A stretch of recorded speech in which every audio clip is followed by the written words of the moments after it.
The shooting spree rocks a rural California community after a gunman opened fire on several targets, including a school. And tonight, investigators say a fight with a neighbor started it all. I think with the motive of getting even with his neighbors, and when it went that far, he just went on a rampage.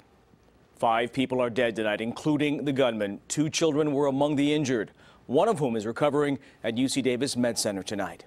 The shooting happened this morning in the community of Rancho Tehama Reserve, more than 100 miles northwest of Sacramento. Good evening, I'm Tony Lopez. And I'm Christina Janes. Tonight we're learning more about the suspect, who the Associated Press is reporting called his mother yesterday and told her, quote, "It's all over now." The Tehama County District Attorney identified the gunman to Sacramento Bee earlier this evening as 43-year-old Kevin Jansen Neal. Neal was known to authorities. And CBS 13's Sharon Raget is live in Tehama County with more on why many are frustrated that he wasn't stopped before today's tragedy. Sharon? Christina and Tony, this gunman was bent on killing people at random, and his rampage has left many parents and this tight-knit community shaken tonight. But yes, many neighbors are frustrated, saying this man was a problematic person. He was shooting guns at all hours of the night for months now, and nothing was done.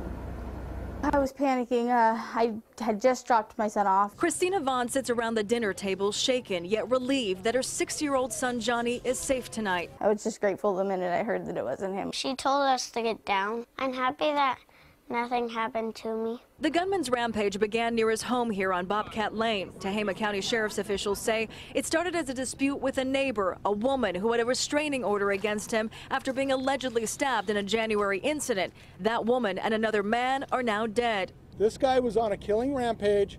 He was driving up and down the street shooting at passerbys. From there, the gunman stole a truck and headed to a nearby elementary school with a semi-automatic rifle in hand and a military-style vest. He did shoot at a number of classrooms, which resulted in the injury of at least 1 or 2 students. Officials believe the school was a random target, and after not being able to get into any classroom after the school went on lockdown, the shooter drove off, opening fire at random people and homes before crashing his stolen truck, only to steal another car. I heard like somebody open fire. Just bang, bang, bang, bang, bang. This is where the rampage ended, where multiple rounds of gunfire were exchanged with law enforcement before the suspect was killed.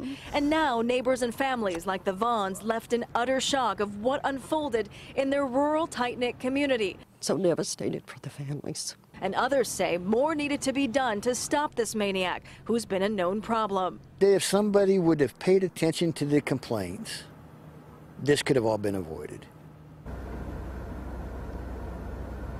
Again, this gunman had a criminal past. Assault with a deadly weapon were charges that he faced earlier this year. Meanwhile, hundreds of law enforcement agencies from surrounding areas were helping today, and right now FBI agents and crime scene investigators are canvassing to find more evidence.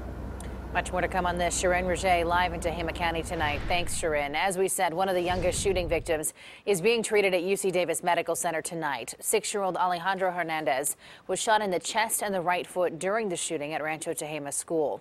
Alejandro's cousin told CBS 13 he is undergoing surgery tonight and is expected to recover. Now, we called the hospital. They tell us he is in fair condition tonight. Details